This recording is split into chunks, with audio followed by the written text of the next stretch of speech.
శ్రోతలందరికీ నమస్కారం. చక్కని, చిక్కని పదహారణాల తెలుగు వినోదం మన సిలికానాంధ్ర వారి బాలానందానికి స్వాగతం, సుస్వాగతం.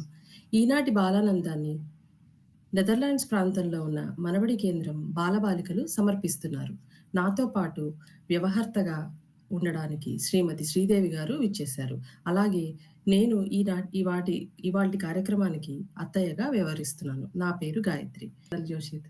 మరి తర్వాత విక్రాంత్ తన వేసవి యాత్ర స్విట్జర్లాండ్‌లో ఎలా జరిగిందో మనతో ముచ్చటించడానికి వస్తున్నాడు. విక్రాంత్. అందరికీ నమస్కారం. నా పేరు విక్రాంత్ రెడ్డి. నేను ఈరోజు మీకు నా స్విట్జర్లాండ్ వేసవికాలం యాత్ర గురించి చెప్పబోతున్నాను. అన్నట్టు మీకు నేను ఒక విషయం చెప్పాలి. నేను స్విట్జర్లాండ్‌లోనే పుట్టాను. మేము స్విట్జర్లాండ్‌లో బెర్న్ అనే నగరానికి వెళ్ళాము. అక్కడ నేను నా చిన్ననాటి స్నేహితులను కలిశాను. అలాగే వాళ్ళతో చాలా సరదాగా గడిపాను. మా అమ్మగారు నేను చిన్నప్పుడు ఆడుకున్న ఆట స్థలాలని, ఉన్న ఇంటిని, దుకాణాలని చూపించింది. అలాగే నా చిన్ననాటి గుర్తులు అన్నిటిని వివరించింది. నేను స్విట్జర్లాండ్‌లో కొన్ని అందమైన ప్రదేశాలను చూశాను.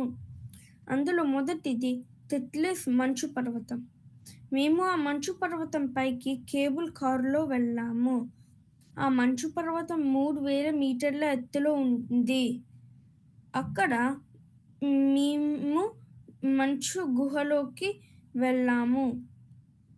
బయట మాకు ఎక్కువ మంచు ఉంటాదేమో అనుకున్నాము. కానీ ఎక్కువగా మంచు లేదు. ఎందుకంటే మేము అక్కడికి వేసవి కాలంలో వెళ్ళాము.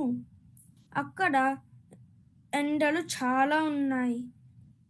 అందుకే ఆ మంచు అంతా కరిగిపోయింది. ఆ కరిగిన మంచు అంతా ఆ మంచు పర్వతం కిందికి జలపాతంలా జారుకుంటూ వెళ్ళింది. మేము ఆ కింద ఉన్న కాలువలో ఆ మంచి నీళ్ళని తాగాము. ఆ నీళ్ళు చాలా స్వచ్ఛంగా ఉన్నాయి.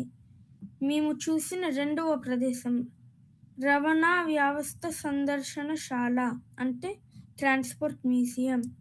ఆ మ్యూజియంలో స్విట్జర్లాండ్ రవాణా వ్యవస్థ గురించి చాలా తెలుసుకున్నాము. రోడ్ రవాణా, వాయు రవాణా, రైల్ రవాణా, జల రవాణా, అంతరిక్ష రవాణా గురించి తెలుసుకున్నాను. ఆ ప్రదేశం నాకు, మా చెల్లికి చాలా నచ్చింది. మేము వెళ్ళిన మూడవ ప్రదేశం ముర్రన్ అనే పర్వత గ్రామం. మేము ముర్రన్ అనే గ్రామానికి పానోరమా రైల్లో వెళ్ళాము. ఆ ప్రదేశం అంతా చాలా అందంగా ఉంది. ఆ గ్రామం అంతా మేము నడకదారిలో తిరిగాము. అక్కడ ఒక పెద్ద జలపాతం కూడా చూసాము. ఈ విధంగా నా వేసవికాలం యాత్ర చాలా అందంగా, సరదాగా సాగింది.